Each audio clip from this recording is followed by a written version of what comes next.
Hello everyone, আসসালামু আলাইকুম। আশা করি সবাই ভালো আছেন। আল্লাহর রহমতে আমরাও ভালো আছি। আমরা সবাই রেডি হয়ে রাস্তায় দাঁড়ায় আছি ভ্যানের অপেক্ষায়। 17 বছর পর ফুপির বাসায় যাব।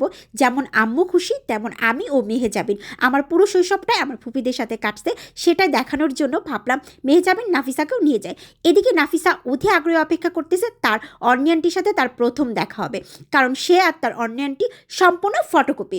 এক কথায় বললে চলে, দুইজনই সেম টাইপের মানুষ, এই জন্যই কথাটা বললাম। আর মেহজাবিনের সাথে মিল পাবেন আমার ফুফাতো বোন বড়টার অন্তরার, ওই দুটো আবার সেম পাবলিক। যাই হোক, তারপর আমরা উঠে পড়লাম ভ্যানের উপরে। উঠার পরপরই আমি আবার আম্মুকে বলতেছিলাম যে তোমাদের জন্য অনেক বেশি দেরি হয়ে গেল। আসলে দেরিটা হয়েছে আমার বড় বোনের জন্য, কারণ আপু সংসারের সব গোছ গাছ করে রেখে তারপরে যাবে। এই দেরি করতে করতে প্রায় বেলা 12:30 বেজে গেছে। এইদিকে তো আমার বোন ফোন দিয়ে বকাবকি করতেছে ফুপিও। তারপরে এই নিয়ে আমরা অটোতে বসে কথা কাটাকাটি করতে করতে নাফিসা বলতেছে তোমাদের জন্য আমার সব থেকে বেশি দেরি হয়েছে, কারণ আমার জন্য তো আমার অর্নিয়ানটি অপেক্ষা করতেছে। তার কারণ ওই যে যার টান তার কাছে, কারণ সেও ছোট, তাদের দুজনের ভাবটা সব থেকে বেশি। আমাদের যশোর শহরটা কিন্তু খুবই সুন্দর। তারপরে কথা বলতে বলতে চলে আসলাম ফুপির বাসায়।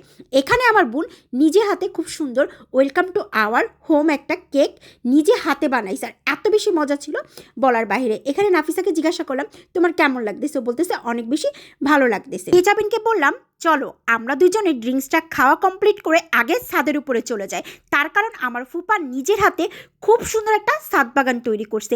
এমন কোনো গাছ নাই যে লাগায় নাই আমার ফুপা, এবং আমার ফুপা খুব সুন্দর পরিচর্যাও করতে পারে এবং অনেক বেশি শৌখিন মানুষ, যার কারণে তার ছাদ বাগানে প্রত্যেকটা গাছ আছে, ফুল ফল সব আছে। আসলে আমি যদি ভিডিও করতাম ভিডিওটা অনেক বেশি লং হয়ে যাবে, তার জন্য অল্প অল্প করে স্কিপ নিয়ে ক্যাপচার করছি। পুরো ছাদটা অনেক বেশি সুন্দর। তারপরে এইদিকে দেখলাম একটা বড়ই গাছ, তো ফট করেই একটা বড়ই ছিলাম। ছেঁড়ার পরপরই যখন আমি এই কুলটা খেলাম, এত বেশি মিষ্টি ছিল বলার বাহিরে। এটা কিন্তু আপেল কুল, দেখা যায় হচ্ছে ছোট যে দেশি বড়ইটা ওটা হচ্ছে টক হয়, বাট এটা আপেল কুল ছিল, অনেক বেশি মিষ্টি ছিল। আরেকটা কথা বলে রাখতেছি, এখানে আমি আমার ফুপিদের ছাদ বাগানটা এবং আমি বাসায় আসা পর্যন্ত ভিডিওটা আপলোড করতেছি। নেক্সট আরও ভিডিও থাকবে আমার ফুপির বাসায়, সেগুলো অবশ্যই দেখার জন্য চোখ রাখবেন। এদিকে ছবেতা গাছটায় যথেষ্ট পরিমাণে ছবেতা ধরছে মাশাল্লাহ। এবং এখানে আমি দেখাচ্ছিলাম যে আমার ফুপা অনেক বেশি পরিচর্যা করে গাছের, এবং গাছের প্রতি আমার ফুপার একটা অন্যরকম ভালোবাসা আছে, অনেক বেশি সময়ও দেয় গাছের প্রতি।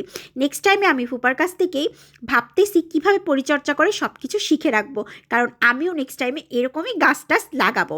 এখানে মালটা গাছ কমলা গাছ সবগুলাই আছে, এবং প্রত্যেকটা ফলই ভালো করে পাকলে আমি কেটে খেয়ে আপনাদের সাথে শেয়ার করতে পারতাম। এদিকে এই সবেতা গাছটা অনেক সবেতা ধরছে। আজকের ব্লগটি এই পর্যন্ত। কি নেক্সট ব্লগ দেখার জন্য কিন্তু অবশ্যই পেজে চোখ রাখবেন। আল্লাহ হাফেজ।